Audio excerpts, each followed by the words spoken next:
আসসালামু আলাইকুম lovely audience, আশা করি আপনারা ভালো আছেন। কলকাতা নাইট রাইডার্সকে বয়কট করার ঘোষণা করে দিয়েছেন কলকাতার বাসিন্দারা। কেন ঘোষণা করেছেন তাদেরকে বয়কট? কারণ বাংলাদেশে একজন প্লেয়ার খেলবেন এবং আমাদের লেটেস্ট প্লেয়ার এবং বাংলাদেশের নাম্বার ওয়ান ফিজ তাকে ইনক্লুড করেছে বিধয়ী ইন্ডিয়া কলকাতা নাইট রাইডার্সকে বয়কট করতে চলছে এই মুহূর্তে কলকাতা বাসিন্দারা। কেন করছে ভাই? করতে চায় কেন? কারণ এই মুহূর্তে বাংলাদেশের সাথে ইন্ডিয়ার সাথে তেমন একটা বন্ধুত্ব সুলভ আচরণ হচ্ছে না। তাদের সাথে বন্ধুত্ব হচ্ছে না। কারণ সেই ৫ই আগস্টের পর থেকে ২০২৪ সালে ইন্ডিয়ার সাথে ভালো সম্পর্ক হচ্ছে না। বিধায় এখন তাদের মাথার ভিতর ঘুরপাক্কা খাচ্ছে যে বাংলাদেশের জনগণ কেন খেলবে? বাংলাদেশের খেলোয়াড় কেন আমাদের দেশে খেলবে? সকল সেক্টরে আমাদের বাংলাদেশকে ছোট করে নেগলেক্ট করে দেখে। আরে ভাই, নেগলেক্ট করে দেখেন, ছোট করে দেখেন, বাংলাদেশে নিজের পায়ে নিজে দাঁড়াতে পারে। সুতরাং আপনারা এই তোয়াক্কা করেন না ভাই। বাংলাদেশে না খেলে কিছু আসবে আর যাবে না।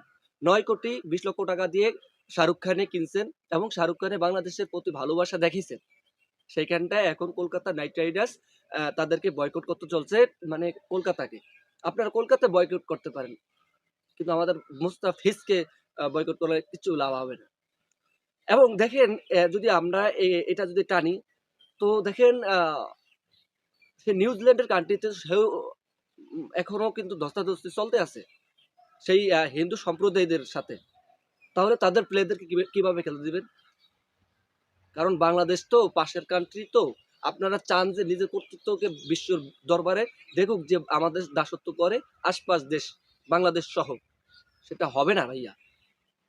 তাদেরকে নিষেধ করেন, তাহলে তাদেরকে বের করে দেন, নিউজিল্যান্ডের খেলোয়াড়দেরকে। সেটা পারবেন না, শুধু বাংলাদেশকে নিয়ে মরেন, তাই না?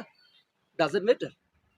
তো সেই কলকাতা নাইট রাইডার্স এখন ঝড় তুলতে আছে এবং কিছু প্লেয়ারদেরকে এই মুহূর্তে বলতে আছে যে ৯ কোটি ২০ লক্ষ টাকা দিয়ে, মানে কলকাতার যে আগের খেলোয়াড় যেমন বিরাট কোহলি, রোহিত শর্মা, দেন ইরফান পাঠান, দেন সচিন টেন্ডুলকার, তারা নাকি বলছে যে এই টাকাটা অন্যের গরিবেরকে দিয়ে দেওয়া উচিত।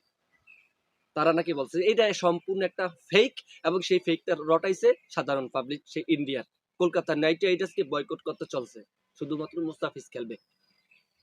সব ভিসা বাদ দিয়ে দিছে, সব ভিসা বন্ধ করেছে, নিষেধ করছে। এরকম তুমুল ভাবে তাদের দেশে চলতে আছে, এরকমটা বন্ধ করেন, যাই করেন না কেন। মুস্তাফিজ না খেলে কিছু যাইবে আর আসবে না। সুতরাং আপনারা নিজেকে নিজের শুধরিয়ে যান। বাংলাদেশ এখন কারোর প্রতি এরকম মগ্ন নয়, নিজের পায়ে নিজে দাঁড়াতে পারে খেলার দিক দিয়ে, সর্বাদিক দিয়ে। তাই বাংলাদেশের এই অবস্থা চলতে আছে। দেখেন, একটা সময় পাকিস্তানের ক্রিকেটারও খেলতো, কিন্তু পাকিস্তান ওই যে সম্পর্ক ভালো নেই। তাদেরকে তাদের সাথে দ্বিপাক্ষিক সিরিজ খেলে না, কিন্তু ইভেন্টের সিরিজ খেলে, যেমন আইসিসি এশিয়া কাপ। এছাড়া তাদের সাথে কোনো দ্বিপাক্ষিক সিরিজ হয় না। এবং তাদেরকে একটা সময় প্লেয়াররা খেলতো আইপিএল, কিন্তু তাদেরকে এখন নিষেধ করেছে। বাংলাদেশের এই অবস্থা, কিছু যাইবে আর আসবে না বাংলাদেশের জন্য। আপনারা ভালো হয়েছে।